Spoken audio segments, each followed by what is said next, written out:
Muslim jelas Muslim, cuma bukan orang yang suka mendebat lah, bukan yang sedang ramai sekarang. Cuma saya juga punya teman Kristen juga. Nah, boleh kan kemarin ada teman yang tanya teman saya yang Katolik itu konsep tentang Trinitas. Nah, boleh dijelaskan nggak menurut kakak masing-masing tentang Trinitasnya itu gimana ya maksudnya?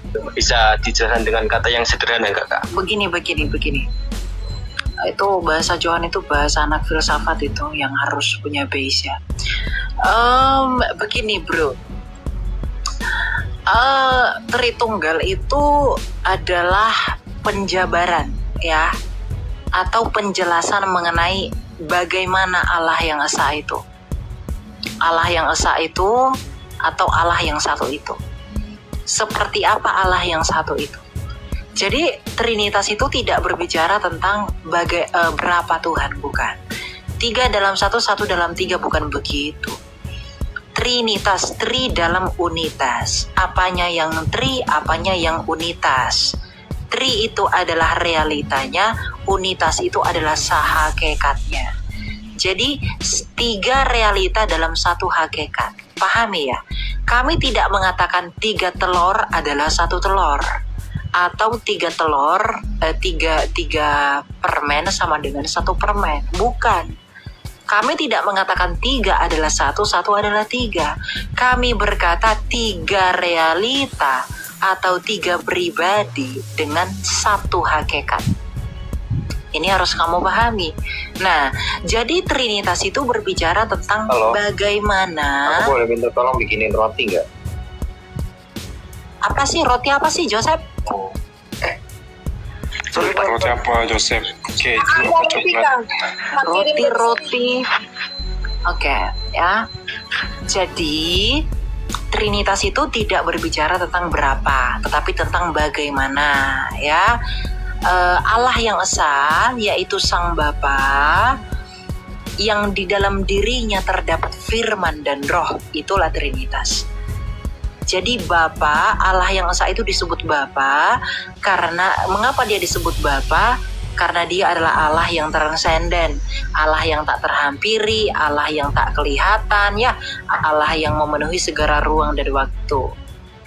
Itu adalah Allah yang esa, yaitu Sang Bapa.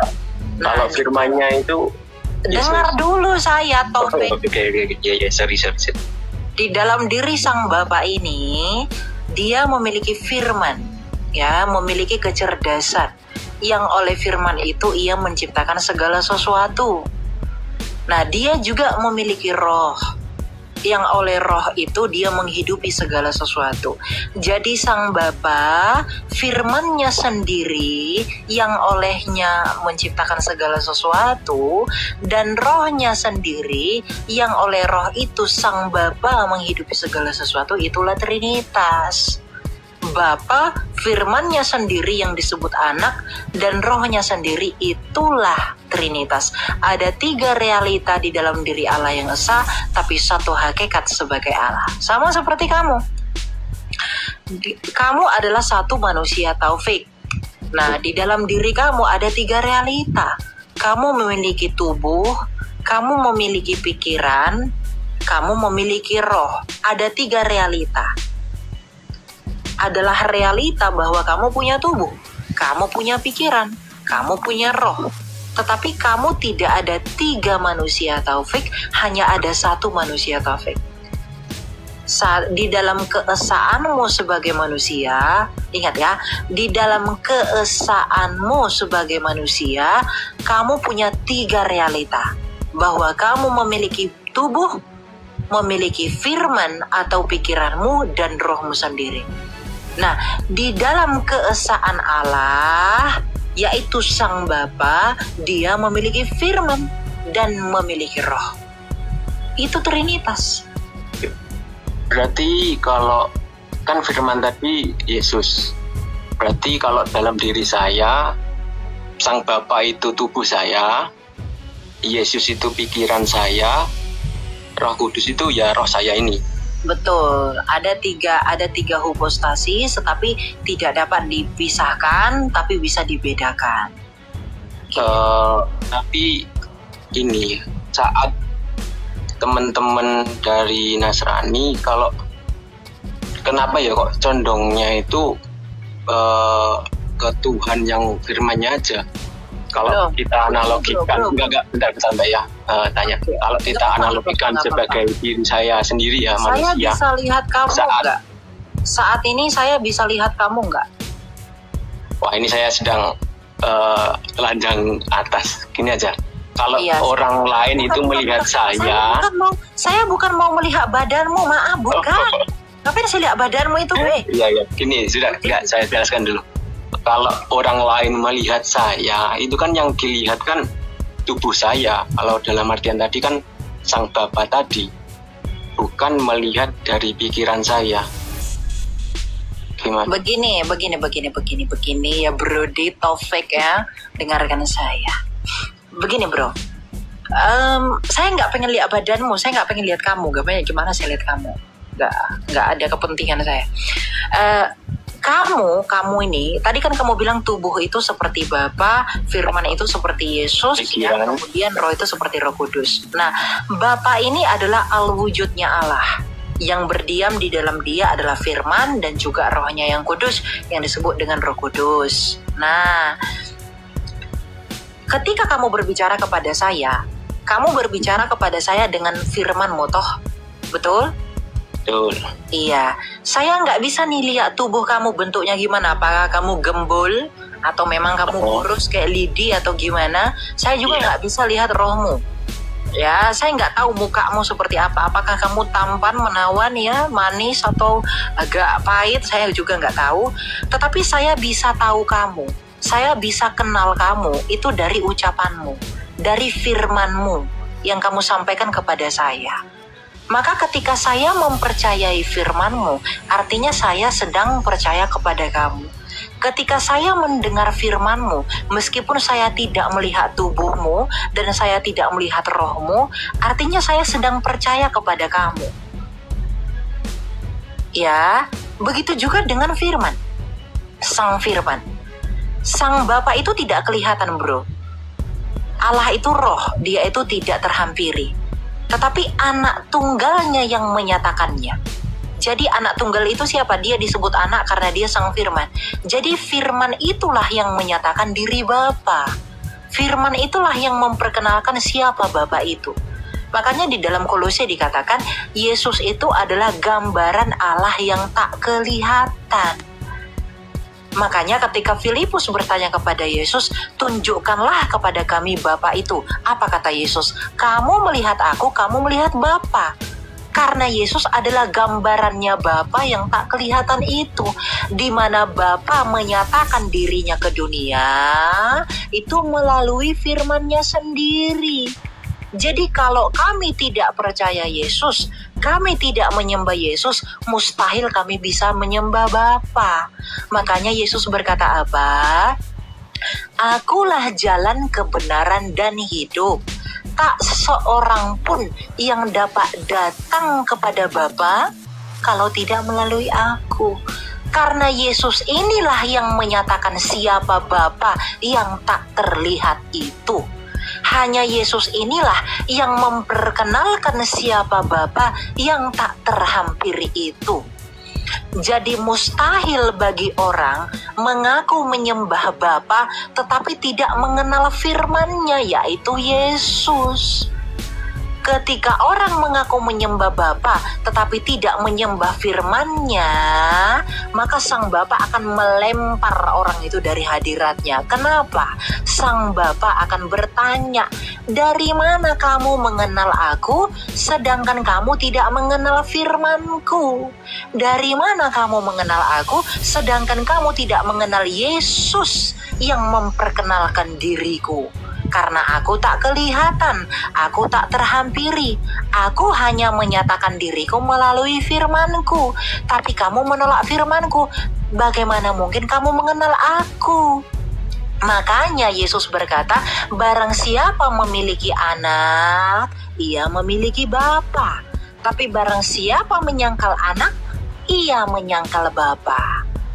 Jadi mustahil bagi kita percaya kepada Bapa Allah yang tak terhampiri itu kalau kita tak percaya kepada firman-Nya yaitu Yesus. Karena firman itulah yang memperkenalkan siapa sejatinya Bapa itu.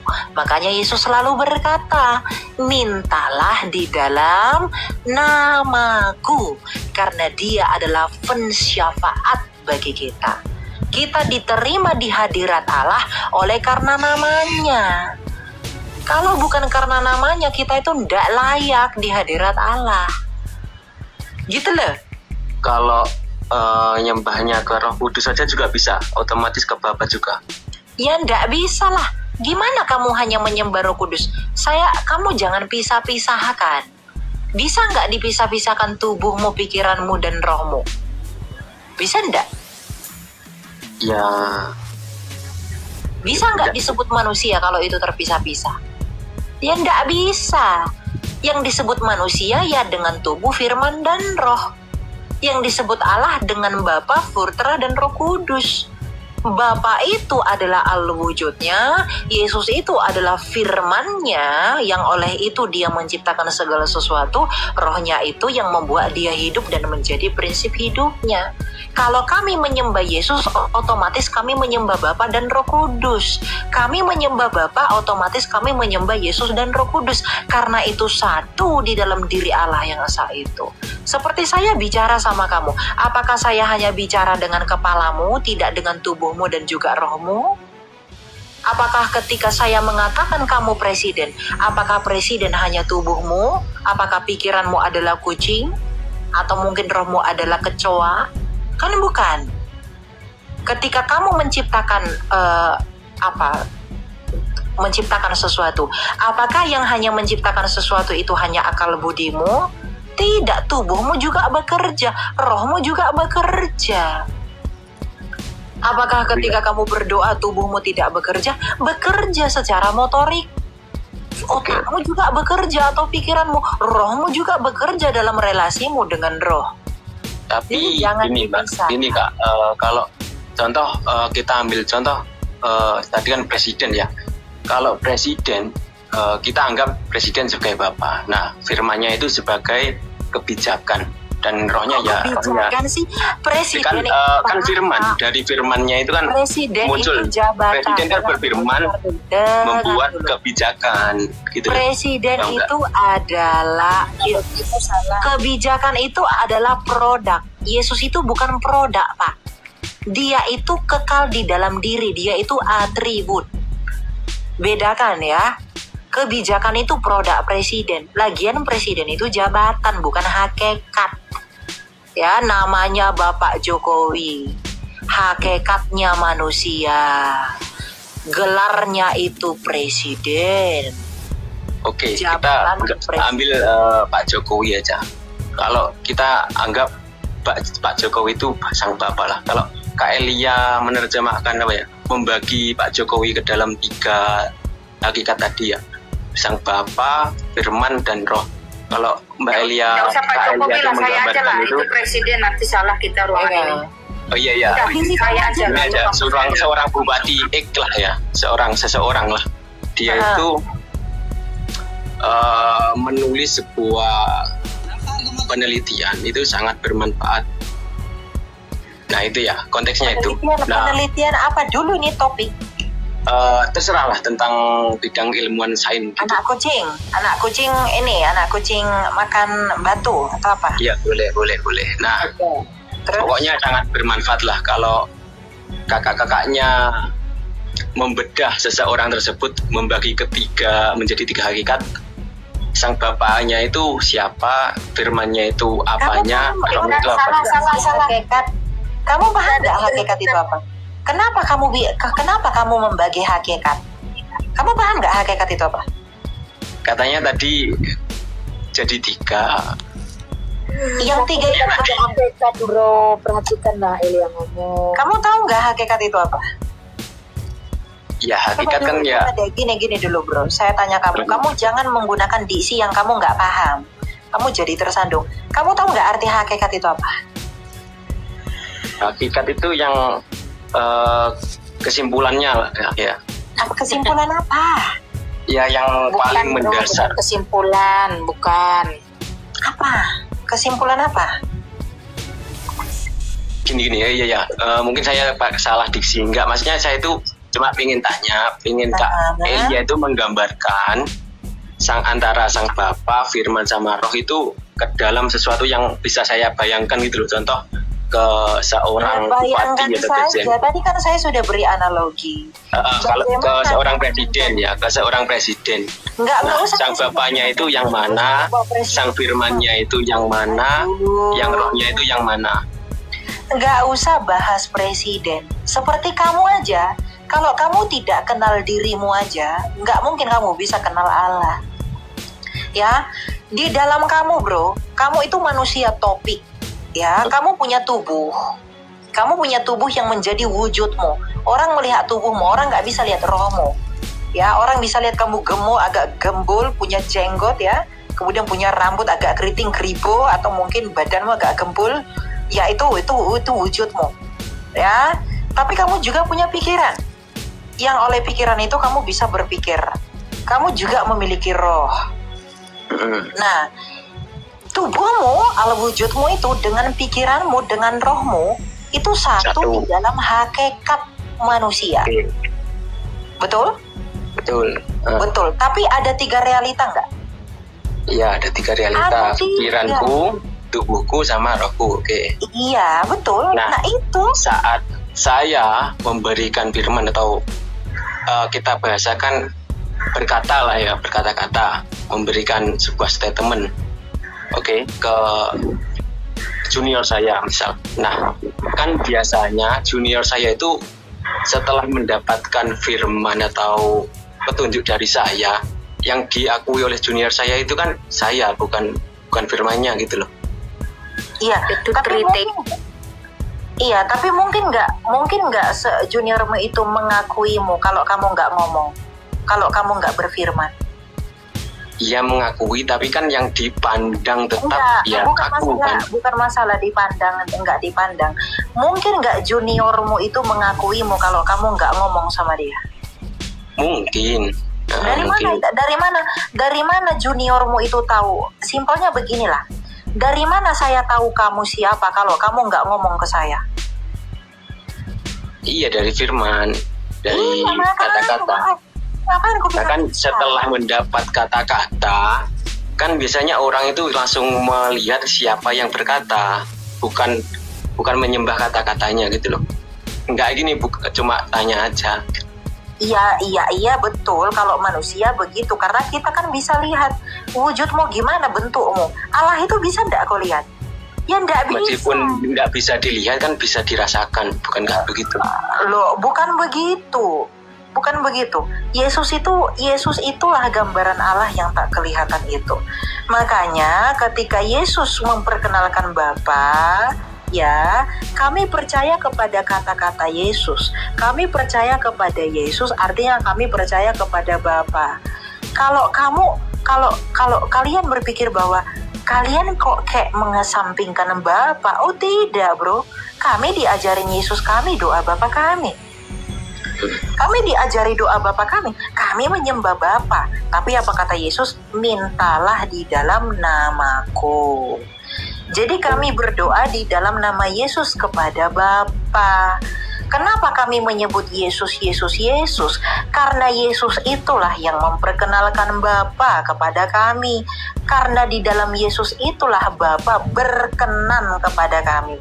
Karena di dalam Yesus itulah ada pendamaian antara manusia dengan Sang Bapa. Karena di dalam Yesus itulah Allah dan manusia itu bertemu. Jadi Yesus itu adalah bait suci yang baru. Jadi kalau kamu berkata, kamu mungkin belum mengerti hukumnya perjanjian lama ya, tentang Bet Hamikdash. Kamu mungkin belum tahu itu. Tapi Yesus itu adalah tipologinya itu. Ketika Yesus mati di kayu salib, ia merobekkan tirai pemisah antara ruang kudus dan ruang maha kudus. Artinya apa? Di dalam kematian Kristus anak domba itu, Allah dengan manusia itu dipersatukan. Tidak lagi bermusuhan. Jadi kalau saya mau datang kepada Bapa, itu harus melalui Yesus, karena dia imam besar sebagai Mesias. Dia sebagai Mesias ada 3 jabatan. Dia harus sebagai imam, sebagai raja, dan sebagai nabi. Dia sebagai imam artinya dia pengantara kami kepada Bapa.